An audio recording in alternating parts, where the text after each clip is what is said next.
अस्सलाम वालेकुम सज्जनों बेलियो तो मित्रों तुहाडा की हाल चाल है। उम्मीद है सारे ठीक ठाक होणगे वधिया होणगे लहंदे पंजाब ते चढ़दे पंजाब ते मैं तुहाडा अपना भी नासर अमीन व्लॉग ते चौधरी अब्दुल रहीम मेरा बेटा माशाअल्लाह। ते अगे वधन तो पहले साडे इस चैनल जिहड़ा नासर अमीन व्लॉग नूं लाइक सबसक्राइब ते शेयर कर दो। इस नाम तो अपना टिकटॉक अकाउंट भी है तो फेसबुक यूट्यूब चैनल भी है, जिवें कि बेहतर जानते हो। अज वैसे डेली व्लॉगिंग करांगे लेकिन असी अज गल करांगे इंडिया दे विच रहन वाला पंजाबी बहुत वड्डा फनकार जसविंदर सिंह दी कि जसविंदर सिंह ने जिहड़े पंजाबी नूं पहचान दी, चाहे वह लहंदा पंजाब होवे चाहे वह चढ़दा पंजाब होवे। चढ़दे पंजाब दे विच उस फनकार ने लातदार जिहड़ियां ना पंजाबी फिल्मां बनाईयां। यह जे छोटे बच्चे जो मतलब है कि वो फिल्मां बनाते सी, यह जे छोटे बच्चे असी उदों 7वीं 8वीं होंदे सीगे, पढ़ते होंदे सीगे, स्कूल लाइफ होंदी सी मैट्रिक इंटर, तो असी उस लाइफ दे विच एडे छोटे बच्चे होंदे सी जो तो पंजाबी उन्हां दे बस देखते होंदे सी, माड़ा मोटा पता हुंदा सीगा जो 7वीं 8वीं पहुंचे। तो उस तो बाद असी खुद देखना उन्होंने शुरू किया। एडा लैजेंड फनकार सी ते पंजाबी विच लातदाद जड़ियाँ उन्होंने फिल्मां बनाईयां, लातदाद मज़ाहिया किस्म दियां यानी कि हसान आलिया। कि उस बंदे ने सारी उम्र जड़ा ना लोगों ने हसाया।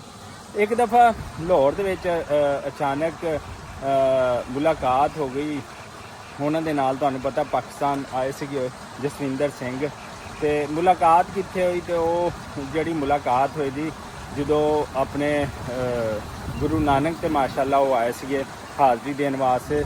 वो अचानक मुलाकात हो गई तो उदों मतलब उदों व्लॉगिंग का शौक नहीं सीगा ते या फोटो लैन का, बस मिले तो खुश हो गए कि इंडिया के फनकार नूं असीं मिल लिया। साड़ी उदों मुलाकात हुई थी तो कल उन्होंने जो खबर सुनी है बहुत ज़्यादा दिल रंजीदा होया कि एक पंजाबी फनकार पंजाबी फिल्मों काम करने वाला फनकार लैजेंड फनकार तो हमेशा लोगों वास्ते जड़ा उन्हें हमेशा पॉजिटिव सोचा ये कि सब तो वड्डी गल है।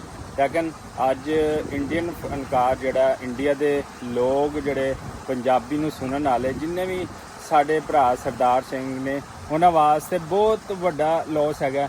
ना सिर्फ वो फिल्म इंडस्ट्री वास्ते लॉस है बल्कि उन्होंने अपनी जी कम्यूनिटी जिथे उन्होंने बड़ी गलबात सी, उन्होंने गल्लां सुनिया जांदियां सी, बहुत अहदों के उत्ते भी कायम रहे ने। उन्होंने बड़ा नाम पूरे पाकिस्तान समेत पूरे वर्ल्ड वाजदा सी, खास तौर ਜਿਹੜੇ इंडिया के रहने वाले, कैनेडा के रहने वाले तो पाकिस्तान के रहने वाले ਜਿਹੜੇ ਉਹਨਾਂ ਦੀਆਂ ਪੰਜਾਬੀ ਫਿਲਮਾਂ ਦੇਖਦੇ ਰਹੇ ਉਹਨਾਂ ਵਾਸਤੇ ਜਿਹੜਾ ਨਾ ਬਹੁਤ ਵੱਡਾ ਲੌਸ ਹੈਗਾ। ਤੇ ਬਹੁਤ ਅੱਛਾ ਉਹਨਾਂ ਨੇ ਕੰਮ ਕੀਤਾ, ਬਹੁਤ ਵਧੀਆ ਕੰਮ ਕੀਤਾ ਤੇ ਅੱਲਾਹ ਤਾਲਾ ਉਹਨਾਂ ਦੀ ਮਗਫਰਤ ਜਿਹੜੇ ਨਾ ਫਰਮਾਵੇ। ਉਹਨਾਂ ਦੇ ਆਪਣੇ ਜਿਹੜਾ ਉਹ ਤਰੀਕਾਕਾਰ ਹੁੰਦਾ ਹੈ, ਚੀਜ਼ਾਂ ਹੁੰਦੀਆਂ ਜੇ ਰਸੂਮਾਤ ਹੁੰਦਾ ਹੈ ਜਿਹਨੂੰ ਉਹ ਮੰਨਦੇ ਨੇ ਲੋਕ, तो ਉਹਦੇ ਹਿਸਾਬ ਨਾਲ ਉਹਨਾਂ ਦੀ ਜੋ ਵੀ ਅੱਲਾਹ ਤਾਲਾ ਉਹਨਾਂ ਦੀ ਮਗਫਰਤ ਕਰੇ। ਕਹਿੰਦੇ ਜਾਨ ਵਾਲਾ ਜਿਹੜਾ ਵੀ ਹੋਵੇ ਤੇ ਉਹਦੇ ਵਾਸਤੇ ਬਿਹਤਰੀ ਦੀ ਗੱਲ ਕਰਨੀ ਚਾਹੀਦੀ ਹੈ। ਤੇ ਬਾਕੀ ਗੱਲ ਇਹ ਕਿ ਕੋਈ ਵੀ ਲੈਜੈਂਡ ਆਂਦਾ ਹੈ, ਕੋਈ ਵੀ ਫਨਕਾਰ ਆਂਦਾ ਹੈ, ਉਹ ਇਸ ਦੁਨੀਆ ਤੋਂ ਚਲਾ ਜਾਂਦਾ ਹੈ ਲੇਕਿਨ ਆਪਣੀਆਂ ਅੱਛੇ ਹੋਣ ਦੀਆਂ ਯਾਦਾਂ ਜਿਹੜੀਆਂ ਨਾ ਛੱਡ ਜਾਂਦਾ ਹੈ। ਦੇਖੋ ਜਿਵੇਂ ਸਾਡਾ ਨੁਸਰਤ ਫਤਿਹ ਅਲੀ ਖਾਨ ਸੀ, ਉਹ ਇੱਕ ਲੈਜੈਂਡ ਆਦਮੀ ਸੀ। ਉਹਨੇ ਐਸਾ ਫਨ ਐਸਾ ਕਮਾਲ ਸੀ ਉਸ ਬੰਦੇ कि अज के दिन तक भी दुनिया उन्होंने मानती है कि नुसरत फतेह अली खान ने किस तरह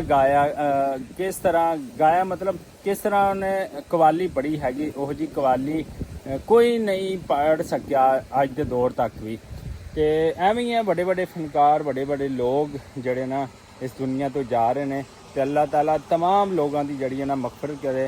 बहरहाल जसविंदर सिंह जड़ा ना वो बहुत वड्डा लॉस हैगा इंडियन फिल्म इंडस्ट्री वास्ते, इंडियन पंजाबी बोलने वाले वास्ते, खास तौर पर उन्होंने कैनेडा दे विच यूके दे विच उन्होंने बड़ी की कहते दिलचस्पी नाल देखा भी जाता सी, सुनिया भी जाता सी, उन्होंने फिल्मां भी देखिया जाती, बाकी सारा कुछ भी। तो अज जो व्लॉग आ काफ़ी दिनों के बाद कुछ मसरूफियात कुछ इंसान की अपनी जिंदगी के मसले मसाइल चलते रहे तो इंशाअल्लाह तुहानूं व्लॉग जड़े हैं हुण मिलते रहणगे तो साडे नाल जुड़े रहो। तो तुहाडे बहुत ज़्यादा सपोर्ट हैगी कि तुसीं इस चैनल नूं ਜ਼ਿਆਦਾ ਤੋਂ ਜ਼ਿਆਦਾ ਸਪੋਰਟ ਕਰੋ, ਲਾਈਕ ਕਰੋ, ਸਬਸਕ੍ਰਾਈਬ ਕਰੋ, ਤਾਂ ਕਿ ਤੁਹਾਨੂੰ ਅਸੀਂ ਆਪਣੇ ਵਿਲੇਜ ਦੀ ਬਿਊਟੀ ਵੀ ਜਿਹੜੀ ਸਾਥ ਸਾਥ ਦਿਖਾਉਂਦੇ ਰਹੀਏ ਤੇ ਨਾਲ ਆਪਣੇ ਬੇਟੇ ਚੌਧਰੀ ਅਬਦੁਲ ਰਹੀਮ ਨਾਲ ਵੀ ਮਿਲਾਉਂਦੇ रहिए। जी अस्सलाम वालेकुम। इधर इधर इधर आओ, चलिए चलिए फिर हैं, चलो सलाम ले लो, सबको सलाम कर दो, बाय बाय कर दो सबको, बाय बाय बाय, अल्लाह हाफिज़ जी। ਤੁਸੀਂ ਆਪਣਾ ਤੇ ਆਪਣੇ ਘਰ ਵਾਲਿਆਂ ਦਾ ਬਹੁਤ ਜ਼ਿਆਦਾ ਖਿਆਲ ਰੱਖਣਾ। ਸਾਨੂੰ ਦਿਓ ਇਜਾਜ਼ਤ। ਅੱਲਾ ਨਿਗਹਿਬਾਨ।